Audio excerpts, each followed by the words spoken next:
some countries, sport is like the national pastime. That's But in true. the Philippines, some might say that pageantry is the pastime. That's true. You know what? In the Philippines, we have pageants all over the places. Yes, we have pageants in the barangay, in school, national, local. That's why we really love Miss Universe.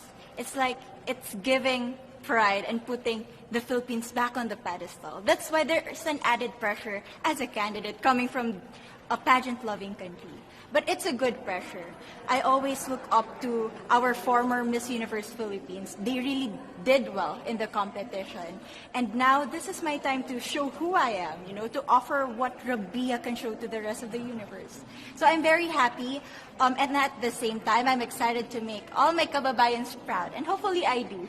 Why do you think it is that the Philippines love pageants? They have appreciation for beauty.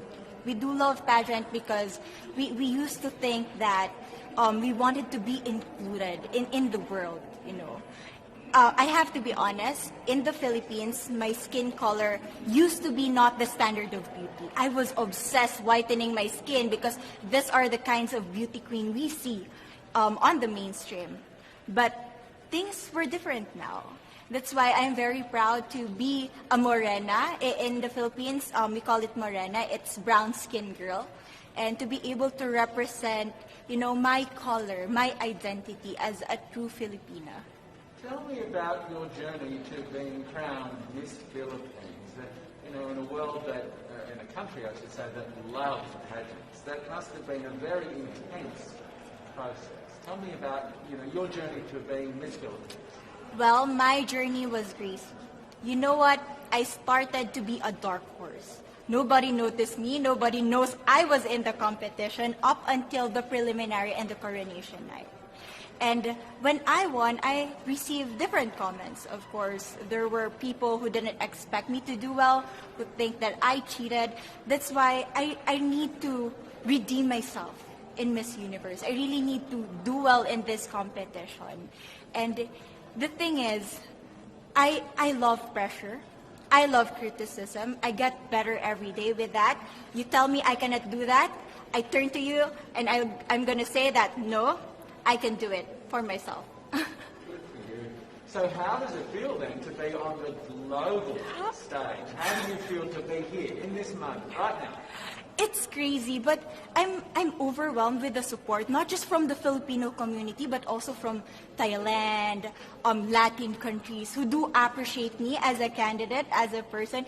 It motivates me that I am beautiful, I can offer so much in this world, and when somebody believes in you, it gives you that extra energy to really do well and perform well. Do you have a sense with the girls, all of the girls competing, you're competing, but is there a sense of camaraderie with all of the girls? Is there a real spirit to, sort of motivate each other to do better? You know what? I have a different idea about Miss Universe. I thought it's going to be very competitive, in a healthy way, well, of course. But now I can see every girl helping each other, from fixing those hairs, from trying to zip up those outfits. It speaks of the closeness and the kind of camaraderie that we want to have. The goal of Miss Universe is not just to crown one girl, but also to build a genuine and long-lasting friendships among us. Would you say within the Miss Universe world, the contestants, is there a sisterhood? Are you sisters? There is sisterhood. I can say I was able to talk to different representatives from different backgrounds, different cultures. And despite our differences, there's so much to be highlighted in what binds us together. And that is because we want to empower women. We want to have our advocacies. We want to speak for the things that we love. And that's a celebration of women and the beauty that we have. So coming out of this week, obviously you would love to be crowned Miss Universe. Of course. That would be wonderful, of course, for any of you. But what else will you take out of this week? What do you think you'll feel at the end of this week, regardless of the result?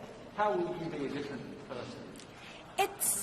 It's the growth and the development that I was able to have during preparing for this dream. I will be honest, there was a moment that I lost my identity. because I was put under pressure. I was in that position in which I feel like I'm not good enough. I'm not a good representative of my country, but I was able to bounce back stronger. And if I was able to do that for Miss Universe, I will be able to do that in life. That is my greatest takeaway from Miss Universe. Okay, so the Philippines have a huge amount of fans. Yes. I want you to give us a little bit of a message to the fans here and at home. But send a message. What would you say to all the fans in the Philippines? To all my fans from the Philippines and from all over the world, maraming salamat po. Thank you so much for loving me and for believing in me. It means a lot to somebody who is so naive in this industry, who has no idea how to become a beauty queen on the first day of my journey. But because of your love and support, I was able to be the woman that I am today. And regardless of the result, I may or I may not win the crown, but one thing is for sure, I'm gonna make you all proud.